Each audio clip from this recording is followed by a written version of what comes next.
¿Qué hace que un pedazo de papel o una simple moneda tenga valor? El dinero es una invención humana, un pacto frágil basado en la confianza. Pero desde el primer momento, una amenaza ha acechado esa fe, la falsificación. No es solo un crimen. Es una fuerza que ha desatado crisis económicas, derrocado imperios y alterado guerras. Esta es la historia secreta del dinero falso. Un viaje a través de los siglos lleno de nombres oscuros, técnicas ingeniosas y consecuencias devastadoras que han moldeado la economía y la política como ninguna otra arma invisible. Todo comenzó hace más de 2700 años, en el siglo VII a.C., en Lidia, una región en lo que hoy es Turquía. Allí, bajo el rey Creso, sí, el mismo de la frase rico como Creso, se acuñaron las primeras monedas, pequeñas piezas de electro, una aleación de oro y plata, marcadas con un león rugiente. Pesaban 4.7 gramos y eran pura innovación. Pero los falsificadores no se hicieron esperar. Usaban moldes de arcilla calentados al fuego para copiarlas, vertiendo aleaciones baratas como cobre o plomo. Una técnica común era afeitar los bordes con cuchillos finos, recolectando el polvo de oro para fundirlo en secreto. En Mileto, un falsificador anónimo fue atrapado con un taller lleno de moldes falsos.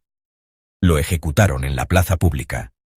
Los comerciantes lidios, desconfiados, empezaron a morder las monedas para probar su dureza o las pesaban en balanzas diminutas. Un dato curioso. Algunas monedas falsas eran tan burdas que tenían huellas dactilares grabadas en el metal blando. La confianza, apenas nacida, ya estaba en jaque. En la Grecia clásica, la falsificación se volvió arte. En Atenas, las monedas de plata con la lechuza de Atenea eran un símbolo de poder, pero también un blanco. Un falsificador famoso, Diógenes de Sinope, no el filósofo cínico, sino un artesano astuto, desarrolló una técnica letal. Fundía plata con estaño, logrando un brillo casi idéntico al original, y usaba troqueles robados de la Casa de la Moneda para estamparlas. Sus monedas circularon durante años hasta que un banquero lo delató en el 560 a.C. Lo exiliaron, pero el daño estaba hecho. Los precios en el ágora subieron un 20% en meses. En Esparta, donde usaban barras de hierro como dinero, los falsificadores las vaciaban y rellenaban con plomo, pintándolas con ceniza para engañar. La pena era la muerte, pero el riesgo valía la pena. La falsificación no solo robaba riqueza, socavaba la estabilidad de las poleis. Luego llegó Roma, donde la falsificación se volvió una epidemia. En el siglo III, durante la crisis del tercer siglo, el denario de plata era el alma del imperio. Pero los emperadores como Caracalla reducían su pureza al 50% para pagar ejércitos.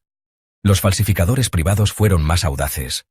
Un tal Lucio Vero, un herrero de Pompeya, usaba moldes de yeso para crear denarios falsos con solo un 10% de plata, rellenando el resto con cobre y puliéndolos con arena para darles brillo. En el año 270 después de Cristo, la inflación era tan brutal que un modio de trigo costaba 200 denarios, cuando antes valía solo 2. Otro falsificador, Marcus Agripa, no el general, sino un criminal, operaba en las cloacas de Roma con un equipo de esclavos, produciendo miles de monedas al mes. Los romanos dejaron de confiar en el dinero, los mercados colapsaron y el trueque resurgió. Un dato impactante, en Ostia se encontraron 500 monedas falsas en un solo pozo, prueba de una red clandestina que ayudó a quebrar el imperio. Con la caída de Roma, el dinero se fragmentó. En la Edad Media, cada rey y señor feudal acuñaba sus propias monedas, un caos perfecto para los falsificadores.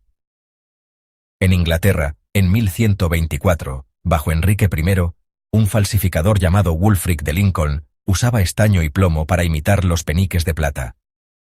Su truco, calentaba las monedas falsas para darles un brillo temporal y las mezclaba con las reales en mercados rurales.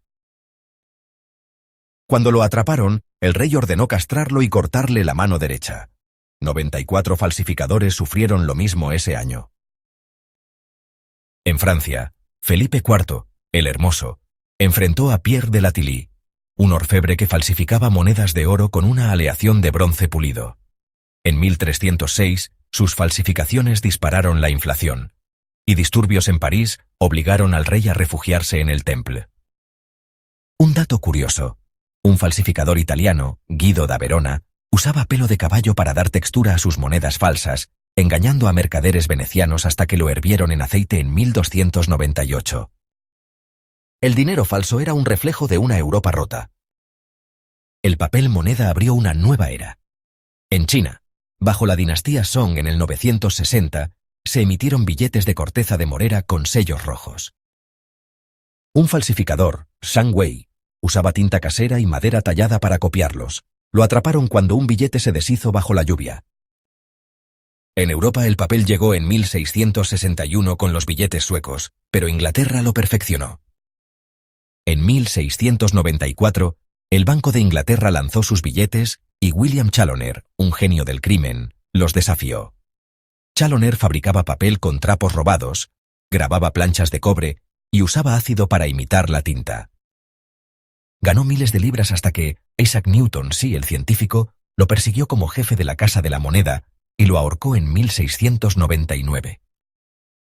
Otra falsificadora, Mary Butterworth, en el siglo XVIII, blanqueaba billetes falsos con almidón en su cocina de Londres. La atraparon cuando vendió uno a un espía del gobierno.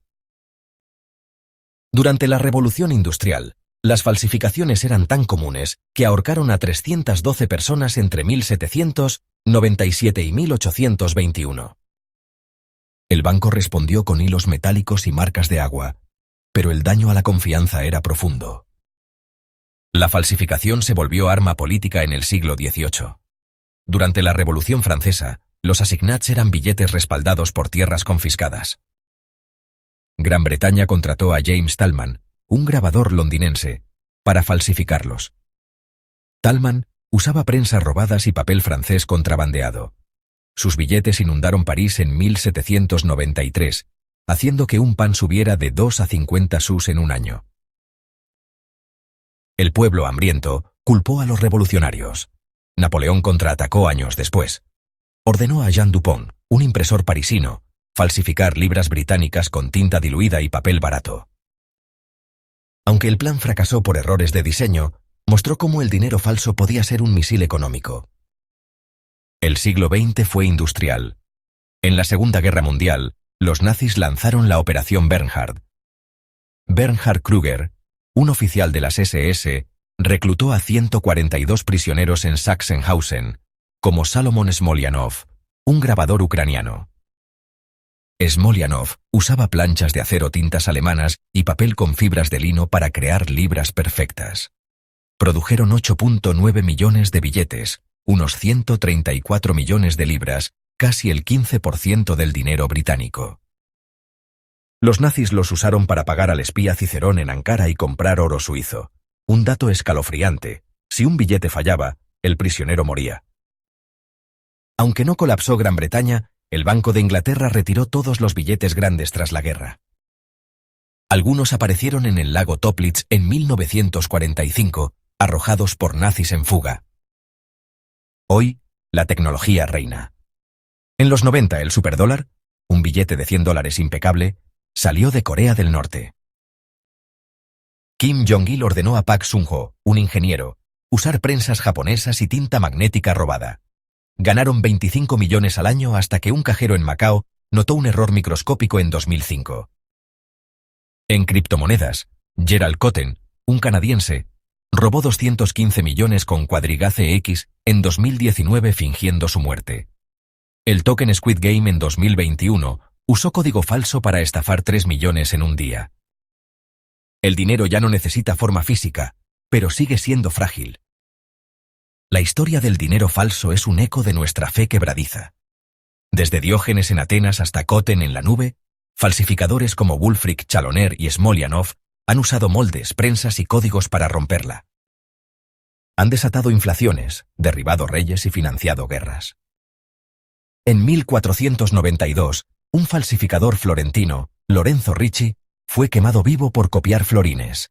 En 1865, William Brockway, el rey de los falsificadores, usó planchas robadas para imitar dólares hasta su arresto. Hoy, los hackers enfrentan cadenas perpetuas.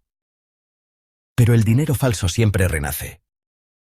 Mientras el mundo abraza lo digital, la pregunta queda: ¿podemos proteger la confianza que lo sostiene todo?